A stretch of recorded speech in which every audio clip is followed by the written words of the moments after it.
Olá, bem-vindos a mais uma lenga-lenga do costume e, como de costume, começo por agradecer aos patrocinadores, o Azeite Talismã e a Prozis. Não se esqueçam, quando fizerem compras na loja online da Prozis, e há muita coisa para comprar na loja online da Prozis, de incluir a palavra lenga-lenga, é uma palavra única, e dá direito a descontos, independentemente das promoções que estão a decorrer e estão na loja da Prozis. Portanto, a parte publicitária, acho que as obrigações publicitárias estão cumpridas. Depois disto, gostaria de lembrar que a população portuguesa, afinal, não é aqueles 10 milhões e pouco que nós imaginávamos ser já há anos, há décadas, se calhar. Eu cresci, acho que desde que me lembro de ser gente que a população portuguesa andava sempre nos 10 milhões. Houve uma revisão da metodologia usada pelo Instituto Nacional de Estatística recentemente e concluiu-se que, afinal, havia uma pequenina diferença de perto de 1 milhão de pessoas no total de residentes em Portugal. Afinal, somos mais ou menos 11 milhões e meio, pelo menos, de pessoas a viver em Portugal, nem todos terão nacionalidade portuguesa. A grande maioria desse acrescento é composta por imigrantes, imigrantes com I, claro. E ao fazer, o facto de serem imigrantes tem consequências, o facto de ter havido uma imigração massiva, uma imigração sem precedentes em tão pouco tempo, equivalente a mais de 10% da população. Acho que no total hoje o número de estrangeiros a viver em Portugal ronda os 15%, os 14 e tal por cento. O facto de ter havido essa imigração sem precedentes em tão pouco tempo tem consequências sociais, consequências económicas, consequências no dia a dia, nas esperas do serviço de saúde, na dificuldade em arranjar vagas no ensino público, ao longo de todos os anos letivos. Enfim, tem uma série de consequências e não é delas que sequer que eu vou tratar aqui. Vou tratar aqui de uma outra questão associada a essa revisão do total populacional de Portugal. É que, ao concluir-se que somos 11 milhões e meio e não 10 milhões e qualquer coisa, o PIB per capita naturalmente muda, porque o PIB não foi revisto. O PIB é o mesmo que se julgava que era, pelo menos até prova em contrário, e esse PIB, ou seja, o bolo é o mesmo, mas é dividido em mais fatias. E, naturalmente, ao dividir em mais fatias, cada fatia fica mais pequena, a não ser que o bolo tenha artes mágicas e consiga aumentar, dilatar, mas como isso não aconteceu, cada fatia vai ficar mais pequena e, portanto, o nosso PIB per capita também não é o que se julgava ser, é mais curto, não sei, é mais baixo, é menor. O nosso PIB per capita é menor. Ou seja, somos mais pobres do que julgávamos ser. Também não me ocorria que fôssemos particularmente ricos, não estávamos particularmente bem posicionados nos rankings europeus, mas ainda estamos pior do que aquilo que podíamos julgar. Portugal, de repente, baixa, através desta correção, baixa 4 lugares no ranking europeu e passa para. Eu peço desculpa que tenho aqui uma mensagem que julgo ser de alguma relevância,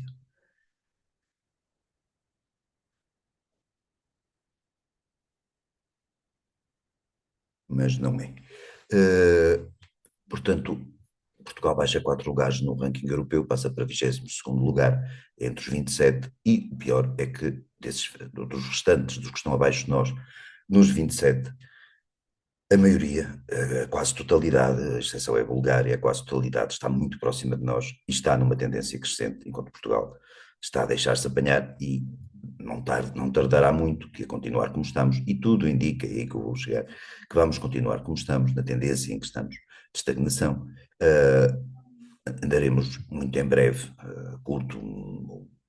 médio prazo, a disputar o último lugar do ranking europeu com a Bulgária, com a pobre Bulgária, ou a pobre Bulgária a disputar o último lugar do ranking europeu com o pobre Portugal. A Roménia já nos ultrapassou e há uma série de países, há 4 ou 5 países, entre eles a Grécia, suponho que a Lituânia ou a Letónia é um desses países, a Eslováquia, são países que já estão muito próximos de nós e prometem ultrapassar-nos, não demora muito. Isto acontece porquê? Isto acontece por uma série de razões. A imigração e a imigração de trabalhadores pouco qualificados é um dos fatores.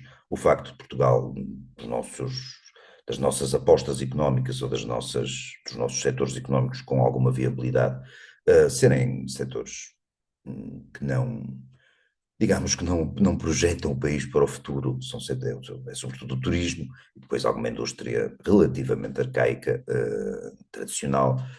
Não temos, como a Eslováquia, como alguns desses países, não temos indústrias voltadas para as novas tecnologias, ou pelo menos não temos numa dimensão suficiente para isso pesar no nosso PIB.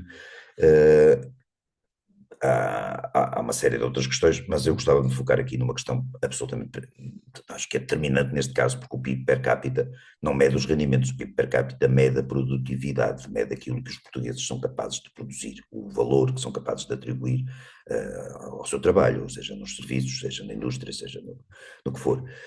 E a nossa produtividade é baixa, a nossa produtividade é muito baixa, comparado com os outros países europeus, e eu relembro, faço aqui um parênteses, que espero não seja demasiado longo, para relembrar que a Europa está em crise, ou seja, nós não estamos a competir com países, com economias de países com um dinamismo particularmente assombroso e inédito, nós estamos a competir com países que estão em crise, cujas economias, na sua esmagadora maioria, estão longe de estar no respectivo apogeu, desde logo a alemã, mas em geral as outras todas. E mesmo assim, Portugal consegue cair, Portugal consegue afastar-se cada vez mais da média europeia, é isso que tem acontecido. É isso que devemos atribuir a uma das proezas conseguidas pelos sucessivos governos. Ele ia acusar o Dr. Costa e merece ser acusado e merecia ser, se calhar, julgado por aquilo que fez, mas isto não começou com o Dr. Costa, isto começou muito provavelmente da estagnação da economia portuguesa ou a incapacidade da economia portuguesa de se aproximar da média europeia. Começou em 1995 com o glorioso advento do engenheiro Guterres. Desde aí, Portugal praticamente não voltou a sair da cepa torta. Temos continuado na cepa ainda, e a cepa tem continuado muito torta. Houve a recuperação, e que deve ser louvada, e é louvável, do tempo da Troika, a cargo de um governo liderado pelo Pedro Passos Coelho, mas essa recuperação não foi exatamente, não foi isso que projetou o país para os píncaros da Europa, foi uma espécie aquele governo foi uma espécie de junta de salvação nacional para nos redimir do buraco em que o engenheiro Sócrates, mais um governo PS, nos tinha enfiado. Depois que os eleitores portugueses, e com algumas habilidades paroquiais ou palacianas de caminho do Dr. Costa e dos seus aliados do PCP e do Bloco, depois que eles tomaram o poder e afastaram o Pedro Passos Coelho, a coisa voltou mais ou menos ao mesmo, com a agravante, lá está, da tal imigração massiva, de baixa qualificação, de pessoas. Isto não é nada contra a imigração, pelo contrário, contra a imigração, contra os pobres imigrantes, contra os desgraçados que vêm parar a Portugal, muitos com boas intenções, alguns nem tanto. Mas a verdade é que eles são pouco qualificados e, portanto, vêm integrar empregos pouco qualificados, mal remunerados e que não acrescentam grande coisa em matéria de produtividade ao país. A história de que nos salvam a segurança social, talvez salvem a segurança social, mas além de duvidar que o façam, têm há outras questões associadas que não são exatamente positivas e estão muito longe de ser uma salvação. A grande maioria dos imigrantes vem à procura de condições de vida melhores do que as que tinham nos seus países de origem. É provável que as encontrem, porque as condições de vida de muitos deles nos seus países de origem eram absolutamente deploráveis, mas não são tão melhores assim, e de certeza não são as condições que eles imaginavam, porque são empregos mal remunerados, são salários baixos, são empregos precários, são empregos em part-time, são empregos que muitas vezes não são propriamente empregos e aproximam-se mais de uma versão mitigada da escravatura, como se constata naquelas empresas de colheita de mirtilos e não sei o que mais, mais para o sul. Ou seja, muitos imigrantes acabam em Portugal para serem explorados também, e não são os imigrantes explorados, ou os imigrantes que, mesmo não sendo explorados, andam a distribuir comida aquelas motinhas com as mochilas da Glovo e da Uber Eats, não são esses imigrantes propriamente que vão potenciar a produtividade do país. Não são esses imigrantes, não são esses empregos, não são esses setores económicos que vão potenciar a produtividade do país. A produtividade do país é baixa e a produtividade do país não deixará de ser baixa, não deixará de ser absolutamente pelintra face aos padrões europeus de uma Europa em crise, repito. Mesmo com esses padrões, a nossa produtividade não deixará de ser pelintra se não houver mudanças estruturais e mudanças estruturais drásticas. Ora bem, e é a propósito das mudanças estruturais, mas não das mudanças estruturais drásticas que o governo há pouco tempo apresentou, negociou e renegociou e tentou fazer aprovar e não conseguiu fazer aprovar o tal pacote laboral, a revisão da lei do trabalho. Uh, é uma reforma estrutural, como lhe chamou o primeiro-ministro e alguns dos seus discípulos e dos seus assessores e dos seus funcionários? Não, não, não é uma reforma estrutural, não é uma reforma.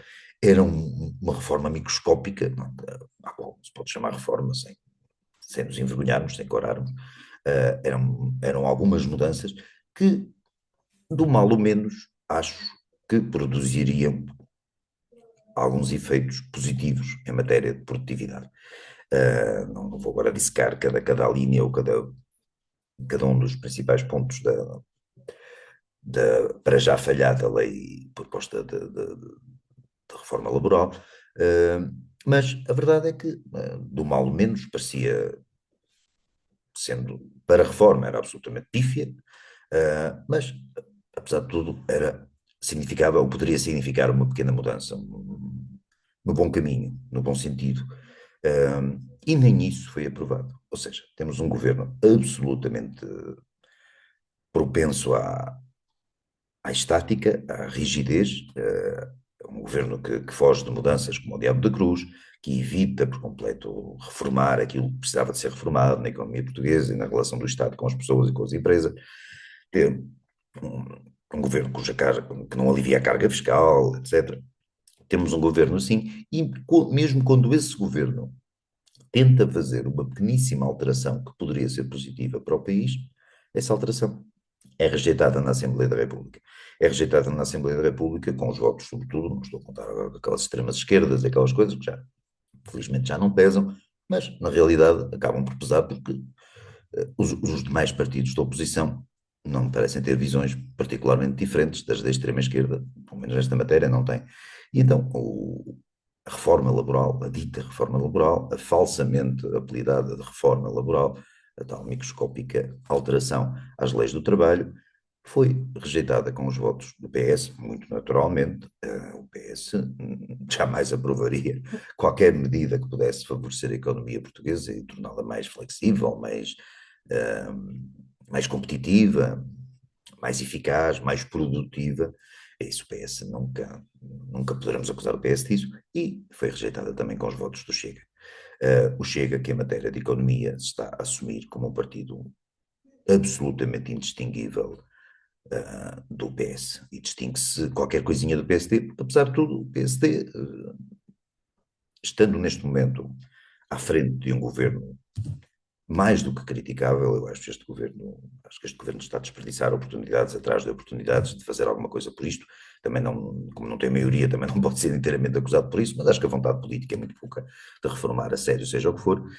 Mas mesmo, lá está, mesmo quando o governo revela um esbocinho, um bocadinho dessa vontade política, temos o PS e temos também agora o Chega a contrariar. O Chega parece destinado ou parece vocacionado para se erguer enquanto partido dos trabalhadores. Aquilo que o PCP já foi em tempos, ou coisa do género, não estou a dizer que o Chega é igual ao PCP, mas para efeitos das políticas económicas, ou para no que concerne às votações do Chega em matérias de políticas económicas, a verdade é que não se está a distinguir em grande coisa daquilo que o PCP faria, antigamente faria, e continua a fazer hoje na sua reduzidíssima dimensão. Há um momento que eu acho que é revelador, não é que fosse um momento necessário para nos mostrar nada de especial, mas há um momento revelador, na altura em que a reforma laboral é rejeitada na Assembleia da República, quando o doutor André Ventura ergue o punho e, com um sorriso, volta-se volta ao seu sorriso e volta ao seu punho para a bancada onde está o público a assistir à sessão e elementos dos sindicatos e da CGTP, dessas coisas todas. Portanto, o doutor André Ventura nem sequer procurou disfarçar. Eu acho muito bem, teria achado muito bem que o Chega, enquanto partido dito de direita, uma pessoa tenderia a achar que era de direita, que fizesse jus a essa direita. O Chega já elogiou diversas vezes, por exemplo, o presidente argentino Milei, o senhor Javier Milei, mas depois na prática é o oposto. Na prática económica tem-se revelado rigorosamente o oposto daquilo que representa o presidente argentino, Javier Milei. Eu estava a dizer, teria achado muito bem que o Chega rejeitasse esta reforma laboral por achá-la pífia, por achá-la diminuta, por achá-la inconsequente ou quase inconsequente, por achá-la muito pequena, por dizer, não vamos votar isto, nós queremos muito mais. Queremos que o país, que as leis de trabalho neste país se tornem muito mais flexíveis, não para prejudicar os trabalhadores, porque em nenhum país em que as leis de trabalho são mais flexíveis, isso prejudica os trabalhadores. Quanto mais rígidas são as leis, normalmente mais pobres são os trabalhadores.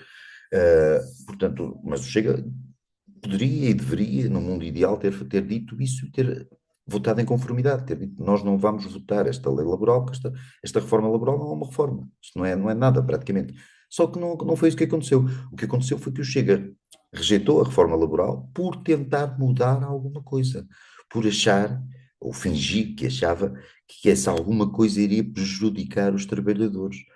Ora, eu não conheço, repito, não conheço nenhum país em que leis de trabalho mais flexíveis prejudiquem os trabalhadores. Pode-se fazer, construir, como eles dizem, narrativas inteiras à volta disso, mas depois, se virmos os dados, isso nunca acontece. Podemos dizer, eles querem despedir, eles querem atrocidar, eles querem explorar, querem fazer isto e aquilo, querem enfiar o trabalhador numa máquina e picá-lo como se pica a carne para um risol. Mas na prática não é isso que acontece. Na prática, quanto mais flexíveis as leis de trabalho, na Europa temos alguns exemplos, como a Dinamarca, por exemplo, e a maioria dos países europeus têm leis de trabalho muito mais. Os países do leste, todos que nos ultrapassaram, estão ultrapassados, têm todos leis de trabalho mais flexíveis que as nossas, e é por isso que as pessoas estão a viver melhor, mesmo as que ainda não vivem ao nível dos portugueses hoje, vão viver melhor que os portugueses amanhã. Em grande parte por causa disso, em grande parte, não é só, evidentemente, não é um motivo único, mas o facto de haver leis de trabalho mais flexíveis, que nem sequer eram estas propostas do governo, estas propostas pífias, repito, mas o facto de haver leis de trabalho mais flexíveis cria as condições para melhorar a vida dos trabalhadores. O facto de uma pessoa se poder empregar e poder despedir e poder sair e poder entrar e poder ser contratada e poder ser... o facto de uma pessoa poder ter mais decisão sobre a sua vida, em vez de se colar como uma lapa a um emprego muitas vezes que denota pouquíssima ambição e no qual não vai longe, mas no qual a pessoa se sente segura. Tudo isso é que prejudica os trabalhadores. O facto de termos um, um conjunto de leis de trabalho absolutamente rígidas, isso é que tende a prejudicar os trabalhadores. A liberdade e a liberdade económica não tende a prejudicar ninguém. Não é. Quanto mais liberdade, pode haver riscos, com certeza, mas ninguém cresce sem riscos. E quanto mais liberdade, e a liberdade não está só do lado dos patrões, dos terríveis patrões, está também do lado dos abençoados funcionários e assalariados. A liberdade é recíproca, é de parte a parte, e quanto mais essa liberdade estiver impregnada na sociedade e nas relações contratuais entre as pessoas, mais possibilidade há dessas pessoas viverem bem. O Chega discorda disto tudo, aparentemente, ou finge discordar para agradar a um certo eleitorado que acha que vai recompensar a decisão do Chega através, neste caso e noutros casos, como quando o Chega defende uma TAP na órbita do Estado, por exemplo. Já há muito tempo que eu venho alertar que o Chega alerta para ou começou por alertar para assuntos que eram tabu e que fez muito bem a fazê-lo, como por exemplo a questão da imigração, que já não é tabu, já temos o PST a assimilá-la como uma questão mainstream e qualquer dia até o PS embarca talvez, embarca na cantiga, mas tínhamos o Chega a alertar para questões pertinentes e questões em que mais ninguém tocava, mas infelizmente na economia temos o Chega ao lado do PS, ao lado do Bloco de Esquerda, ao lado do LIVRE, ao lado do PAN e ao lado do PCP. Para júbilo dos sindicatos e dos partidos de extrema-esquerda que ficaram muito contentes com com a rejeição parlamentar do Código Laboral.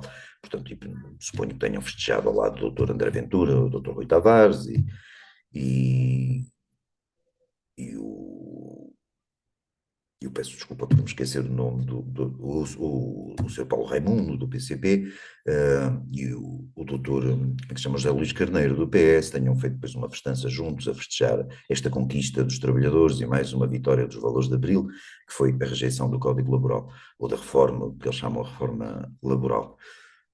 Infelizmente, eles podem ter ficado muito contentes. Haverá eleitores do Chega que vão, ou potenciais eleitores do Chega que vão recompensar o partido por esta decisão heroica.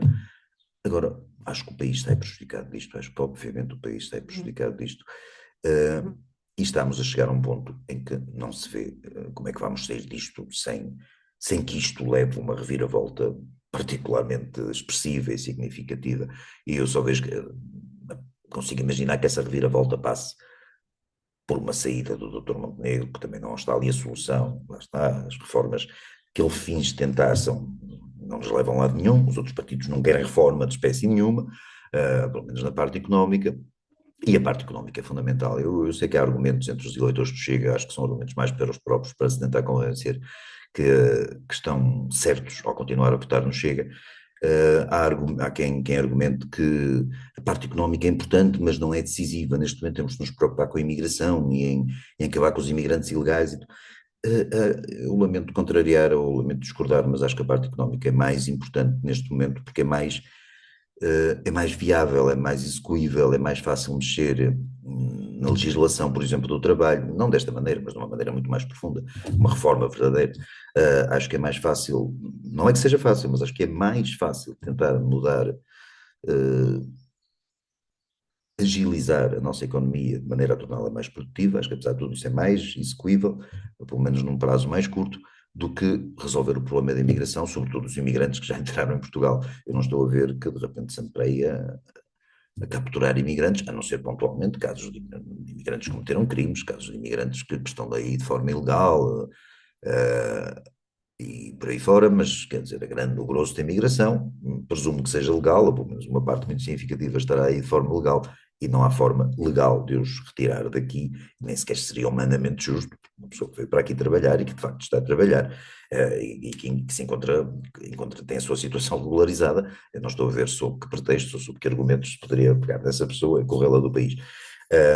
Portanto, acho que o processo de imigração, se tiver solução, e eu não sei sinceramente se tem, e nunca será uma solução fácil nem rápida, se houver solução, acho que de qualquer maneira será mais complicado, ou seria um processo mais difícil do que uma mudança económica, que também nunca seria fácil, uma mudança no paradigma económico, mas podia ser tentada, podíamos começar a estabelecer as bases para uma estrutura económica menos assente no turismo, nos empregados de mesa e nos distribuidores de pizzas e nos condutores de Uber e na apanha de mirtilos e na hospitalidade e no sol maravilhoso e no nosso encantador clima e a nossa fabulosa gastronomia e os nossos vinhos e o nosso cafezinho e tal. Muito bonito isso, mas isso, quer dizer, há países das Caraíbas absolutamente pobres, absolutamente miseráveis, que têm melhores praias que nós e se calhar têm melhor comida que nós, ou pelo menos comida comparável, e também têm ótimos cafés, de certeza. Não é por aí que Portugal será um país competitivo, e era bom que Portugal pelo menos tentasse, mostrasse esforços na governação, através, por exemplo, do alívio de impostos, da simplificação da burocracia, de uma série de coisas que, em vez de melhorar, só se agravam, e isso tem se agravado cada vez mais. Era bom que Portugal tentasse, pelo menos, fazer com que a sua economia saísse desta espiral descendente em que está há 30, 31 anos. Não vejo jeitos disso acontecer, lá está. A não ser por uma revolução, não uma revolução de facto, mas uma revolução partidária que mudasse bastantes coisas, que o PSD não fosse este PSD, que o governo não fosse ocupado por um PSD assim, e que a oposição não fosse, a PS não tem salvação, o PS é aquilo, cada vez é mais aquilo, e que houvesse um partido de direita que fosse realmente um partido de direita também na economia, um partido de direita que não servisse apenas para para chamar a atenção para os problemas da imigração, que servisse também para chamar a atenção para outros problemas tão ou mais graves, pelo menos tão graves, que assolam o país e que impedem o país de crescer e que obrigam o país a focinhar cada vez mais e a caminhar mais para os fundilhos da Europa. Era bom que houvesse um partido que fosse economicamente de direita, liberal, a iniciativa liberal, eu sei, mas tem peso reduzido e que nas questões económicas costuma acertar, noutras questões nem tanto. Pelo menos, quer dizer, já acertou menos, acho que já está mais estará mais no bom caminho, mas lá está, não tem expressão, não tem expressão. Porque se calhar, e este é o problema por trás disto tudo, se calhar o doutor André Ventura nem acredita em nada destas decisões que ele toma e que manda ele toma e que manda deputados tomar. O doutor André Ventura entende que são estas soluções que o tornam, a ele e ao partido dele, mais popular junto dos portugueses, porque os portugueses de facto não querem reformas estruturais, não querem mudanças, não querem a dose de risco que está inevitavelmente associada à possibilidade de crescimento do país. Os portugueses preferem ser pobres, aquela coisa da pobrete, mas alegrete, não foi dita a propósito de nós, portugueses, por acaso. Os portugueses já preferem isto, preferem uma vida resignada, dependente, uma vida em que dependem muito mais do Estado do que de si mesmos, e uma vida em que não vão especialmente longe, as pessoas não têm que ser bilionárias, aliás, em Portugal não haverá grandes bilionários, se houver algum, mas poderíamos ser, acho que o português médio poderia viver melhor do que aquilo que vive, e não vive em grande parte por culpa do português médio que quer que as coisas continuem, que prefere que as coisas continuem assim, a arriscar qualquer outra coisa. E, portanto, permeia partidos que ajudam e alimentam o facto de as coisas continuarem assim, que trabalham para que as coisas continuem assim. Já sabemos que o PS era completamente isto, já sabíamos que este PSD depois de Pedro Passos Coelho, o PSD do Rio, do Dr. Rio, o PSD do Dr. Montenegro, é muito assim, e ficámos a saber, acho que uma vez por todas, acho que não haverá agora cambalhotas, não sei que reviravoltas poderá haver, mas o doutor Ventura é dado a reviravoltas, de facto, mas começamos a achar que o Chega também é um partido assim, que está alinhado com os portugueses que pensam assim, ou seja, que é mais um partido que prometeu alguma coisa, prometeu mudar tudo, prometeu acabar com o sistema e hoje vota com o pior do sistema, vota ao lado do pior do sistema contra qualquer esboço, contra a mudança mais microscópica, a alteração mais mínima. O doutor Ventura está contra. Isso, é capaz disso ocorrer, é capaz disso ser bom para o Chega, para o doutor Ventura, ótimo. Para eles, não é bom de certeza para o país. Quem costuma ouvir isto, ou quem me lê no Observador, ou me ouve na Rádio Observador, sabe que eu estou muito longe de gostar deste governo, acho que muito pelo contrário, acho este governo absolutamente criticável, mas aqui a maior crítica não pode ir para este governo. Também nem sequer concentro as críticas no PS, porque nunca tive a mínima esperança de que o PS tivesse, lá está, contribuísse para alguma coisa de positivo no país, e o PS então posterior ao engenheiro Guterres, valha-me Deus, posterior, e incluindo o engenheiro Guterres, é um PS que ajudou muito a que o país tenha entrado neste processo contínuo de estagnação, ou neste processo de estagnação contínua. Portanto, o PS não. Quem é que tem esperanças no PS? Meu Deus, tem que estar transtornado. Agora, o Chega, nunca tive ilusões em relação ao Chega, ou ilusões de que o Chega fosse alguma coisa santificada e absolutamente redentora. Não, mas achava que podia ajudar e não está a ajudar, está a prejudicar. Não vamos sair disto, o governo não me parece que vá durar muito, não me parece que haja condições para um governo minoritário com uma oposição tão hostil à direita, à sua hipotética direita, e à sua esquerda, à sua hipotética esquerda também, e à sua esquerda de facto. Não me parece que este governo tenha grandes condições para durar.